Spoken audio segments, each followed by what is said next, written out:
Bonjour tout le monde, c'est Simon Paquin, SP Consultant. J'aimerais vous parler aujourd'hui, en fait, c'est pas vraiment une capsule, c'est plus comme un état d'âme, un podcast, une réalisation de mes réalisations, si on veut.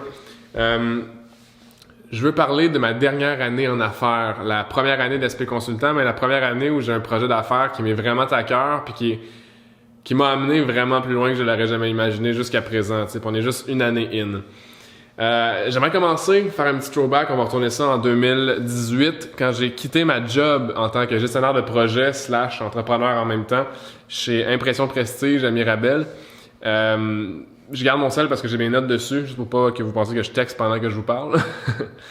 J'ai quitté ma job en février 2018 à cause de plein de choses en fait, c'était ça? Ouais. Depuis septembre de l'année précédente, dans le fond, j'avais entrepris les démarches de développement d'affaires pour une compagnie qui s'appelait Dharma, c'était ma compagnie. Dharma, c'était une espèce d'agence d'influenceurs, si on veut, où est-ce que je prenais dans le fond le talent d'un créatif qui avait une influence sur les plateformes sociales, puis je le vendais à une compagnie. J'étais comme un agent, un placement d'influenceurs, si on veut. Ensuite de ça, ce qui arrivait, c'est que j'avais pas nécessairement assez de revenus pour subvenir à ma vie, donc payer mon char, bouffe, épicerie, loyer, tout ça. Donc, j'avais pas de loyer à ce stade-ci, j'étais chez mon père, c'est vrai. Donc, j'étais dans une situation assez précaire où je faisais comme même pas comme 150$ par semaine. Ce qui est arrivé, c'est en septembre, si je retourne un petit peu avant ça, c'est que là, j'ai décidé de prendre une job en même temps, une job temps plein, puis je renais à la business en même temps. Ça a marché de septembre à février. En février, c'est là où j'ai décidé de me lancer à 100% dans mon projet d'affaires, février 2018. J'ai lâché la job, j'ai été voir plusieurs personnes que je coachais déjà depuis un certain moment sur des formes de consultation, je dirais plus taux horaire, où ce que je m'assoyais avec les gens, puis je discutais un petit peu leurs problématiques au niveau de leur marketing, puis je les aidais, je leur donnais des conseils, je leur donnais des tips and tricks. Ensuite de ça, ce qui est arrivé, c'est que je me rappelle bien, je suis allé rencontrer Philippe Massicotte dans un réseautage qui a été sur le podcast récemment aussi. J'ai rencontré Philippe, puis il m'avait dit « Hey, tu viendras voir mon gym », c'est dans le temps qu'il était au HD Performance à Blainville. Long story short, j'arrive au gym. Tu sais, moi, j'avais pas d'attente. J'étais pas là pour vendre quoi que ce soit à Phil parce que je connaissais pas ses besoins. Tu sais, c'est une affaire que j'ai appris en affaires. C'est que, essaie pas de vendre à quelqu'un avant d'y avoir demandé qu'est-ce qu'il y a de besoin. C'est comme, ça semble banal ou basic, mais la plupart des vendeurs qu'on entend justement faire du cold call un peu poche ou cheapette, ce qu'ils vont faire, c'est qu'ils vont juste comme, hey, salut, je peux-tu parler au propriétaire? Donne-moi les coordonnées du propriétaire, je veux vendre de quoi au propriétaire. Mais personne sait t'es qui, t'as pas développé de relation, c'est poche. Fait que ça, je trouvais que c'était pas une bonne approche directement de cold call. Donc, la formule que j'ai utilisée, c'était plus comme, hey, salut Phil, qu'est-ce que tu fais? T'sais, montre-moi qu'est-ce que tu fais, je vais voir si je peux peut-être t'aider, si ça m'intéresse, s'il y a un fit ou quelque chose comme ça. Ensuite de ça, j'arrive au gym. Je pense que c'était quelque chose comme au mois de septembre-octobre, à peu près, 2017. Je rencontre quelqu'un qui s'appelle Jacob Hamel, vous le connaissez sûrement. Jacob, ça a été mon premier client en accompagnement stratégique sur une base annuelle. Ça a été la première personne qui a dit « Toi, Simon, je veux que tu m'aides à développer mon marketing, puis on travaille ensemble sur comment qu'on pourrait développer cette compagnie-là. » Pas longtemps après, je pense qu'il avait engagé Matt, justement, qui est derrière la caméra, full-time pour faire son contenu. On avait fait un plan d'action énorme. On a fait des vlogs, je pense, un vlog par semaine, plein de capsules, plein de photos, plein de choses de conseils. Il avait enregistré, en tout cas, plein de trucs comme ça. Puis Jake, c'est vraiment la personne qui m'a dit go, lance-toi dans ce projet-là, avec associé aussi de Najomi qui était en arrière de moi, de mon époque, qui disait pourquoi tu pars pas à ton compte? Pourquoi tu pars pas à ton compte? Donc c'était vraiment une espèce de Simon t'es capable, Simon t'es un client, fait que lâche ta job puis commence ce projet-là. Un petit peu après, suite à ça, tu sais, je veux dire, de septembre à février, même si je roulais Dharma, qui était une compagnie d'influenceurs, je me suis rendu compte que les gens aimaient ça, se faire un petit peu restructurer dans leur business au niveau de leur marketing. C'était pas nécessairement un photographe qui avait besoin, mais plus comme une réflexion, une raison derrière d'engager le photographe. Donc, je me suis rendu compte que l'aspect stratégique, c'était vraiment ça qui était comme ce que, j'aimais le plus, mais ce que deux, je comprenais le mieux, puis j'étais capable de vendre le mieux aussi. Donc, c'est vraiment ça que j'ai travaillé avec Jacob, dans le fond, dans sa compagnie Quantum Training. J'ai travaillé vraiment sur restructurer sa stratégie de marketing, optimiser toutes les plateformes, si on veut, qu'il y avait déjà, comme Facebook, Instagram. On a attaqué YouTube. On travaille sur LinkedIn. On essaye d'aller sur LinkedIn, mais il n'y a pas de manière d'automatiser les publications. Donc, c'est un petit peu plus difficile quand t'es comme occupé de 8 à 8 à tous les jours, tu sais. Ensuite de ça, la fin de février arrive, puis je suis en mode testing de service. Donc, fin février, ça c'était quoi? C'était, je vais me remettre dans l'année passée. Ouais, fin février, je testais des formules, j'ai testé des taux horaires, j'ai testé des banques d'heures, j'ai lu pour la première fois le PDF Breaking the Time Barrier de FreshBooks. C'est un PDF qui est gratuit en ligne. En fait, si j'y pense, je vais le mettre dans la description du vidéo. Mais c'est vraiment quelque chose qui m'a fait complètement exploser ma perspective de comment charger à un client. C'est là que j'ai découvert le vendre par la valeur. Puis c'est quoi la valeur? C'est pas quantifiable nécessairement en heures, mais c'est quantifiable en résultat pour un client. C'est là que j'ai découvert puis que j'ai fait comme oh shit. Fait que mon service, c'est pas 1 heure que j'échange. C'est toutes les 8 à 9 années d'expérience que j'avais juste avant ça qui a donné que je connais la manière dont les gens devraient agir sur des plateformes ou comment que le marketing devrait fonctionner avec tout mon background. Tout c'est accumulé. La musique, le photo, la vidéo, le deck en gestion de commerce que j'ai fait, tout ça c'est comme mêlé ensemble, ça fait ok, fait que dans le fond je vends plus juste 1 heure. Quand je vends une évaluation, je sais pas c'était combien dans le temps là, mais je vais dire c'était $100 par exemple, puis ça me prenait 20 minutes, ça a vraiment déstabilisé ma perspective de comment charger en fait aux gens. Février, terminé, teste plein de choses. Je me rappelle pas c'est quoi vraiment les chiffres de vente que j'avais fait, mais c'était quand même assez impressionnant de mémoire. Mars arrive. Oui, c'est vrai. Fin février, début mars, j'ai commencé à avoir beaucoup de clients sur une base juste évaluation, plan d'action. Évaluation, plan d'action. Mais je me rappelle, j'avais juste Jacob comme accompagnement, entre guillemets. Je fais une petite parenthèse parce que je vais revenir à ça. Mars arrive. 2e client. C'était Guillaume de GB Performance. C'est récent. Si vous écoutez le podcast en date d'aujourd'hui, on est le 14 mars 2019. Aujourd'hui même, c'est les 2 personnes qui ont des témoignages qui ont fait une année complète de mes services en accompagnement. Puis c'est eux qui ont eu le plus de résultats. C'est vraiment là que j'ai réalisé, pas aujourd'hui en 2019, mais en début d'année passée, que pourquoi les clients qui me prenaient juste une évaluation, qui me prenaient juste un plan d'action, il n'y avait pas nécessairement de succès. Ben là, c'est là que j'ai réalisé que c'est quand on avait des suivis avec les clients. Donc, j'ai encore back to the drawing board, comme ils disent en anglais. Je suis retourné essayer de penser à la manière dont je devrais structurer mes services et tout.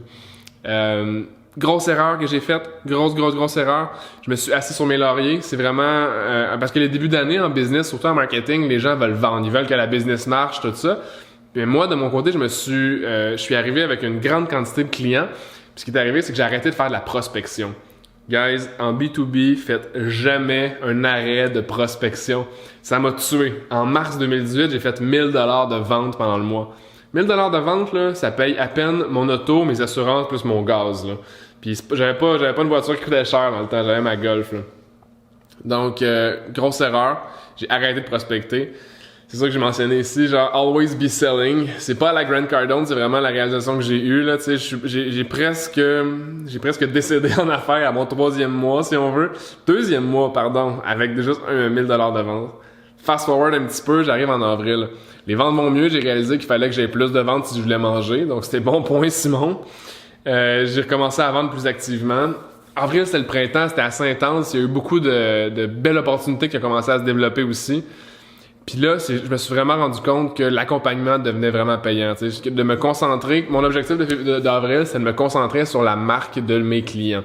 Qu'est-ce que ça veut dire concrètement? Ça veut dire trouver des manières ultra créatives de rejoindre des gens, de fidéliser leur audience. Quand je parlais à ma conférence, justement, les brands, si on veut, qu'on a bâtis, ils ont une fidélité beaucoup plus élevée que Jour 1. Jour 1, avec le même nombre d'abonnés, on avait peut-être 33% de l'abonnement, en fait, de l'engagement qu'on a aujourd'hui. C'est-à-dire que Jacob avait, je pense, 20 000 personnes, 20 000 impressions. Je vais pas dire les mauvais termes, je les ai pas devant moi en ce moment, mais disons qu'il y avait 20 000 impressions en janvier 2018. Mais en janvier 2019, il était rendu avec 75 000 impressions pour seulement 1000 abonnés de plus. Donc, c'est quand même une croissance assez énorme sur ces plateformes sociales. Puis là, il est rendu qu'il fait des ventes en ligne, puis ça va super bien, puis l'argent commence à rentrer vraiment plus passivement. Donc, c'est ça le branding, tu sais. Pardon. En mai, qu'est-ce qui s'est passé en mai?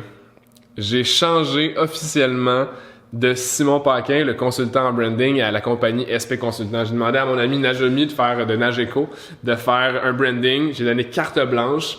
J'en ai pas sur moi. J'en ai pas de carte d'affaires sur moi. Mais ce qui est arrivé, c'est qu'elle m'a sorti, après plusieurs réflexions de son côté, elle m'a sorti une esquisse. J'ai dit oui tout de suite. Bon, c'est sûr qu'on a déplacé un petit peu la forme des lettres, tout ça, mais j'ai adoré le branding qu'elle a fait. Elle a trouvé quelque chose d'intemporel qui allait grandir avec moi. L'entreprise s'incorpore. J'ai trop de dépenses. Mais là, c'était vraiment un mois de folie.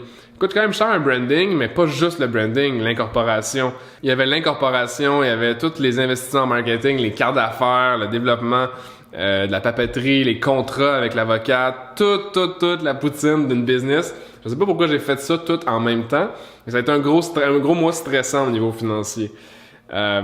Comment ça, trop de dépenses en mai, arrive en juin. Là, moi, juste vous mettre en perspective, ok? J'ai commencé ma business en février. J'ai eu le pic de l'intérêt envers mes services à cause que j'avais commencé à prospecter en septembre l'année précédente. Donc là, février commençait à payer. Février jusqu'à, je regarde mes notes ici, là, j'ai février jusqu'à juin. Ça allait bien, mais j'avais trop de dépenses. Je commençais à accumuler trop de dépenses, mais pas assez de prospection. Donc je me suis dit, Simon, continue à prospecter. Retourne sur la prospection. Puis c'est là que j'ai découvert que mes cycles de vente étaient environ une trentaine de jours. Donc, si je prospectais le 1er mars, j'allais commencer à avoir des résultats avec cette prospection-là le 1er avril. Donc, ça m'a comme, c'est un autre flash que j'ai eu en termes de développement d'affaires. Ça a été, pour ma business, bien entendu, c'est ça le cycle de vente. Ensuite de ça, juillet est arrivé. Juillet, on pense été, on pense congé, on pense plage, etc. Mais ça a été mon plus gros mois de vente à vie. J'ai fait 26 000 $ de vente. Puis là, j'étais complètement là, j'étais aux anges si on veut. J'ai pas compris comment j'ai réussi à faire autant de ventes que ça. Mettez-vous en perspective, il y a eu des mois que j'ai fait 1000 $ de vente, tu sais. Je capotais. Fait que là, je me suis dit, bon, qu'est-ce que je fais? J'avais un peu peur, j'ai freaké, j'ai engagé ma première employée. C'est pas de peur, là, mais j'ai freaké de pas pouvoir bien servir mes clients. Donc, je me suis dit, qu'est-ce que je devrais faire? Je parle à gauche puis à droite. J'ai une amie qui m'avait écrit, qui m'a approché, une connaissance que je connaissais depuis longtemps, mais qu'on s'était jamais vraiment parlé. Tu sais, on regardait ce qu'on faisait de loin, puis j'ai décidé de l'engager pour qu'elle vienne m'aider dans la business. Il y avait pas vraiment de rôle défini. C'est défini en cours de route, je vous dirais. Là, je veux dire, fin juillet, j'étais optimiste, j'étais très comme, wow, j'ai tout à gérer, je fais des ressources humaines, je fais du développement d'affaires, j'ai un gros mois de clients, là, j'étais comme en mode baller, là, j'étais genre, tout va bien aller, la vie est parfaite, everything is good. Vous voyez où je m'en viens, là. J'étais très optimiste, pardon. Août arrive. Grosse erreur que j'ai faite aussi. C'est pas une erreur en fait, j'ai eu un apprentissage en août, c'est-à-dire que j'ai réalisé c'était quoi de budgéter sur des prévisions. En fait, je budgétais en fonction de prévisions sur les profits et non les revenus anticipés. À l'inverse, pardon, j'ai appris qu'il fallait que je fasse mes prévisions budgétaires sur les profits versus les revenus anticipés. Quand j'ai fait mon 26 000 de vente en juillet, je pensais que j'allais faire 29 000 ou 30 000 de vente en août. C'était pas la réalité, mais je dépensais comme si j'allais faire le même revenu que le mois suivant. Puis je dis dépenser, mais j'ai investi beaucoup sur la compagnie, sur des trucs comme qui n'étaient pas nécessairement nécessaires à la survie de la compagnie en tant que telle. Donc, qu'est-ce que j'ai réalisé là, à ce moment-là, c'est que j'étais comme, ok, là j'ai une employée, j'ai des frais fixes qui ont augmenté de comme 40% parce qu'au début j'avais pas de dépenses nécessairement, tu sais, fallait que je mange, puis tout le reste de l'argent était réinjecté dans la compagnie. Donc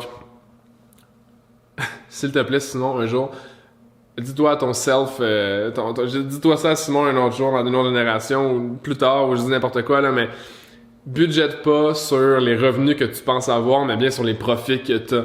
Parce que les profits, c'est facile à les utiliser sans penser qu'ils peuvent être utilisés pour autre chose. Puis quand je dis ça, je dis vraiment ça dans l'optique où, genre, ça, c'est ma philosophie, là. By the way, c'est pas tout le monde qui devrait faire ça ou devrait faire de la même manière que moi.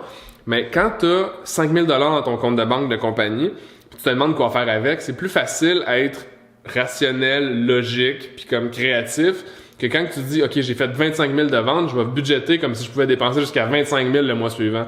Une vente, c'est pas $1. Une vente, c'est une promesse d'achat, c'est pas quelque chose qui est dans ton compte de banque encore là. Fait que souvent, ce qui arrivait, c'est que oui, j'ai fait, mettons, beaucoup de ventes à un certain mois, mais l'argent est échelonné, il rentrait graduellement. Donc là, il fallait souvent que je dépense plus que ce qui en rentrait. En tout cas, ça m'a créé là, plusieurs petits tracas financiers, temporaires, bien entendu. Mais j'ai beaucoup compris là-dessus. C'était la première fois que j'avais autant de cash flow qui rentrait puis qui devait sortir aussi. Sur de ça, oubliez pas qu'en juillet, j'ai engagé ma première employée. Donc là, j'ai commencé à apprendre à déléguer. Je sais pas si vous êtes comme moi, mais en tant que travailleur autonome, déléguer quand tu es tout seul dans ta business, tu es habitué de tout faire, c'est tellement difficile, c'est tellement pas quelque chose de facile en fait là. J'ai jamais été, je pense que de tout le temps que j'ai travaillé avec cette personne-là, j'ai jamais été vraiment bon à déléguer puis à exprimer mes idées, exprimer la manière dont je m'attendais à recevoir des rapports, dans les délais que je m'attendais, des choses comme ça. Je gérais mal tout en même temps, si on veut. Puis ça a été un autre apprentissage que j'ai eu, c'est que avant de réengager ou de réemployer quelqu'un, je voulais vraiment m'assurer que je savais. En fait, j'ai déjà vécu l'expérience, donc là, je me suis dit, je vais pas redéléguer de la même manière, si on veut. Ça, c'était à août. 2 gros apprentissages en août. Septembre, back to réseautage. Ah oui, ça, c'est pas tout. En août, là, $0 de vente. Je capotais, moi, là. Je veux dire, je pensais que j'allais faire un gros mois encore, mais c'est mort. Pour ma business, en tout cas, ma genre de clientèle, tout le monde est en vacances. Donc, si j'avais eu à savoir ça d'avance, j'aurais pris des vacances parce que j'étais vraiment brûlé de mon février à juillet. Donc, j'aurais pris un break, j'aurais pas nécessairement engagé tout de suite, j'aurais peut-être engagé rendu à l'automne, tu sais. Septembre. Back to réseautage. En septembre, c'est ça que je me suis noté, en fait, c'est que je suis retourné réseauter parce que j'aime ça, le réseautage. Je pense que le réseautage n'est pas mort. En 2019, quand tu es en développement d'affaires, même en 2020, 2021, 2025, de voir des vraies personnes, d'écouter leurs problèmes, puis de savoir si ta solution peut être bonne pour eux, ça existe encore. Genre, je le recommande à tout le monde de le faire si vous êtes capable. Même ceux qui sont pas capables, forcez-vous à le faire parce que c'est très réel, c'est très real comme feeling, si on veut. C'est ce que je ressens, en tout cas, quand je fais du réseautage. Beaucoup de questionnements sur la structure de l'entreprise. Je commençais à vraiment douter de ce que je faisais en termes de est-ce que le podcast était bon, est-ce que les vidéos c'est bon, je devrais-tu investir en marketing, je devrais-tu faire de la gestion de projet à la place de faire de la vente. Je me suis beaucoup trop posé de questions. Je commençais à me poser des questions, mais il n'y avait pas de réponse parce que j'allais pas chercher de l'aide avec des mentors, des choses comme ça à ce stade-ci. Octobre commence à arriver, les chiffres ils creusent, pas beaucoup de ventes, ça va vraiment mal, je suis démotivé totalement. Je me rappelle, là, octobre, tu sais, à l'automne au Québec, là, où on est vraiment tous déprimés quand l'automne arrive, quand ça fait noir de plus en plus tôt, l'été est fini, l'hiver commence, mets tes bottes, mets ton manteau. Ça sonne comme des excuses, mais ça m'a vraiment affecté psychologiquement cette année-là. En fait, l'année passée. Fait que j'étais vraiment, vraiment démotivé. Je savais pas comment. Imaginez, le propriétaire de l'entreprise n'est pas capable de se motiver lui-même. Comment je suis censé motiver mes employés? Aucune chance. Même mes sous-traitants, ils étaient comme. Je sentais que c'était pas vraiment un mois performant, si on veut, pour la business, mais moi en tant que leader non plus. C'est la seule note que je me suis mis pour octobre, en tout cas, parce que je me rappelle que c'était assez dark. Comme de fait, vous vous rappelez, tantôt, je vous ai dit que j'aurais dû prendre des vacances en août. Novembre arrive. 7 novembre, je vais toujours m'en rappeler, en fait, là, parce que c'est la première fois que j'étais à l'hôpital d'urgence quand j'étais plus un enfant, si on veut, dans ma vie d'adulte. J'ai eu une appendicite aiguë. 5 jours avant, à peu près autour du 1er ou 2 novembre, je me touchais le ventre, j'avais mal, j'avais un poids, j'avais comme une espèce de genre de constipation, mais c'était pas ça, tu sais, parce que j'avais pas de problème à ce niveau-là, si on veut. J'avais juste un poids au niveau du bas de l'abdomen ici, puis un moment donné, je venais voir, je rentre au bureau un mardi matin, j'ai dit, Karine, qu'est-ce qui se passe là? J'ai l'air vert, tu sais, elle me trouvait que j'avais l'air vert, tout ça, elle m'a dit, peut-être tu devrais aller voir ton médecin. 5 secondes après, j'appelle le médecin, je m'en vais à la clinique et justement, ma médecin de famille est juste à côté d'ici, donc je suis super chanceux. Elle dit, écoute, si tu viens là, je pourrais te voir dans 2 minutes, mais pas plus, j'ai genre un autre client qui s'en vient, tu sais. Là, je suis plié en deux, je conduis mon char, je suis comme plié à moitié de même. J'arrive à la clinique, je passe à la clinique. Puis là, elle dit ouais, Simon, tu devrais peut-être aller à l'hôpital. Elle fait des tests, tu sais, elle te plie la jambe, elle se check la douleur, tout ça. Elle dit, je pense que tu veux une appendicite aiguë. Je suis comme, ok, aiguë, qu'est-ce que tu veux dire par aiguë? Ben, je veux dire que si tu vas pas à l'urgence maintenant, ça éclate, tu risques de mourir si c'est pas traité rapidement. Là, j'ai capoté. J'étais comme, wow, là, tu m'envoies dans mon char tout seul à l'hôpital, puis ça peut exploser. L'anxiété, là, ping, ça a augmenté dans la patch en genre 2 secondes. Je me dirige à l'hôpital, je pense que c'était à la Cité de la Santé. J'arrive là-bas, puis là, comme de fait, ils commencent à me donner des pilules, je pense que c'est je sais pas si c'est de la morphine, des choses comme ça, mais juste pour comme calmer un peu mon système, désinflammer aussi. Je suis resté là à peu près 24 heures à l'hôpital. Dans tout mon petit séjour à l'hôpital, en tout cas, ils m'ont donné des affaires, j'ai pris les petites pilules, ils m'ont opéré dans le milieu de la nuit. Puis je vais toujours me rappeler, là, quand ils m'ont réveillé à 2h30 du matin, je pense que j'étais sur la morphine, ils m'ont mis sur une civière à moitié conscient, un petit peu film d'horreur, là, style film d'horreur. Ils me mettent sur la civière, descendre dans la salle de le bloc opératoire, tu sais, juste une jaquette qui couvre le devant de mon corps, si on veut, puis tout le reste du dos classique hôpital, là, c'est air ouvert. Puis là, moi, j'ai de l'air partout qui rentre partout, tu sais. Puis, hey, en bas, là, l'hôpital, là, une salle d'opération, je sais pas c'est quoi le terme, c'est pour qu'ils rendent ça antibactérien, des choses comme ça. Il fait froid, hein? Il fait très froid.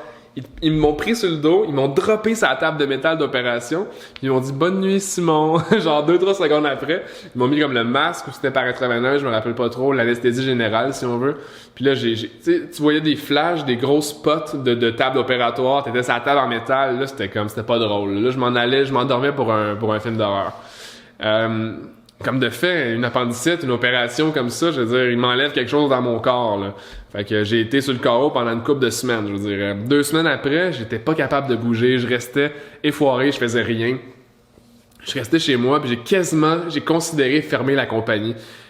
Pourquoi fermer la compagnie? Parce que il sortait 10 000 $ de dépenses par mois, il en rentrait 2.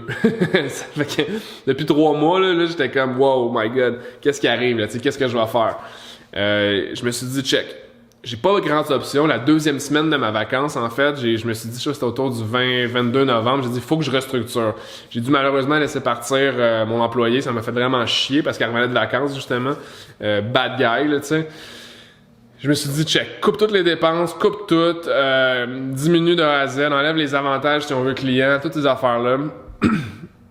Puis j'ai décidé de restructurer la compagnie puis de pas abandonner. Ça a été mon challenge. Ça m'a tellement fait chier de faire un step back. Mais en même temps, en rétrospect, je pense que c'est ça qu'il fallait que je fasse pour comprendre que c'est risqué d'être en affaires. J'étais juste sur une montée, sur une « OK, tout va bien », mais pas vraiment conscient.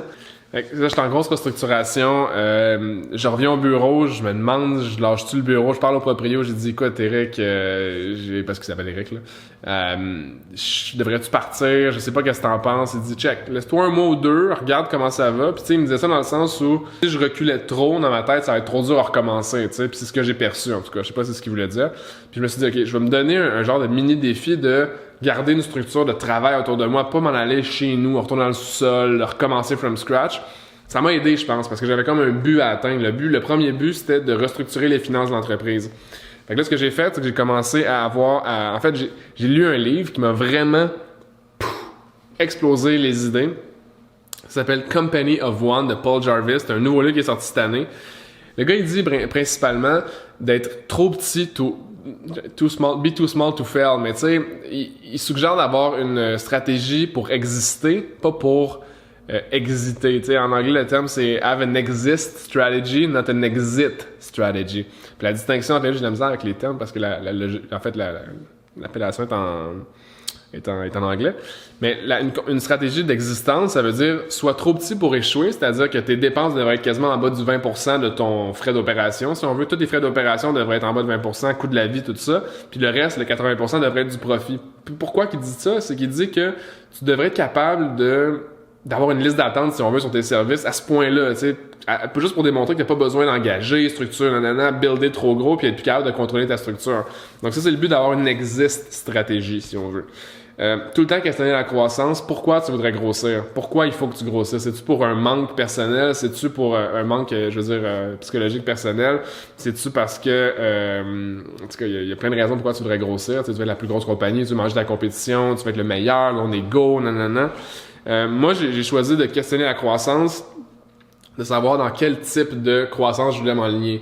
Puis quand je retourne dans ma tête, mettons, en novembre, j'étais comme, OK, je vais essayer juste d'exister pour commencer, puis on reparlera de croissance l'année prochaine. Décembre arrive. Là, j'étais à l'hôpital pendant 2 semaines, j'étais sur le carreau 2 semaines après, restructuration, les ventes vont mal, je suis déprimé, tout est négatif, la vie c'est de la merde, bla bla bla bla bla. Décembre, no money, no candy. Noël était dur cette année parce que j'étais comme dans un mood déprimant, là, tu sais. Mais hey, c'était Noël, fait qu'on peut pas vraiment être déprimé à Noël. Ça a été une grosse semaine de rendez-vous familiaux pis des choses comme ça, quand même. Je prends décembre, je le mets dans une place à oublier, puis on commence l'année en force. J'ai décidé le 1er janvier que j'allais restructurer au complet mes affaires. J'avais fait un plan en novembre, c'est comme qu'est-ce que je fais, je savais pas trop. 1er janvier, je m'assois au bureau, je rentre ici. 1er ou 2 janvier, je me rappelle pas. Puis là, je fais un plan. Puis là, je fais un plan clair. Je fais un plan Hey, c'était une année tumultueuse, là, je repense à ça. Là, c'était back and forth avec plein d'événements. Bref. Je m'assois, je me donne les objectifs de travail pour la business, je me donne les objectifs personnels, puis je me donne des objectifs de voyage aussi. Alors que je les ai encore, ces objectifs-là. J'aimerais les atteindre, mais là, en tout cas, on travaille sur d'autres choses en ce moment, fait qu'on réinvestit ailleurs.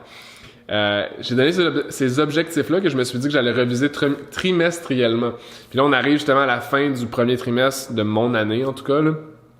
Le 31 mars, puis j'ai hâte de revisiter, puis d'avoir des nouvelles idées, puis de voir si je suis on track, est-ce que mes ventes vont continuer de la bonne manière, est-ce que je garde pas d'employé, un employé. J'ai engagé récemment un stagiaire, donc on va voir comment ça va.